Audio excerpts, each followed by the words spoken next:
அப்படிப்பட்ட ஒரு உண்மை கட்டமைக்கப்பட்டிருக்கிறது. அது இந்தியாவில் மட்டும் நடக்கிற சரியில்லை.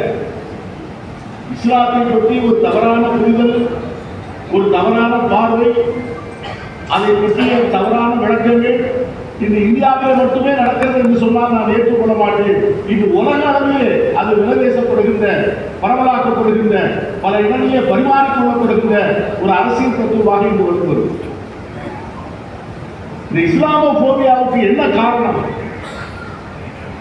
இஸ்லாத்தை தவறாக புரிந்து கொண்டிருப்பது காரணம். இஸ்லாத்தை யார் தவறாக புரிந்து கொண்டிருக்கிறார்கள்?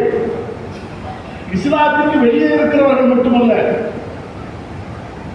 இஸ்லாத்தை வெளியே இருக்கின்ற மாற்று மதத்தினர்கள் மட்டுமல்ல, இஸ்லாத்தில் இருக்கின்றவர்களும் கூட இஸ்லாத்தை புரிந்து கொள்ளவில்லை என்பதுதான் இன்றைக்கு இருக்கிற மிகப்பெரிய சோகம்.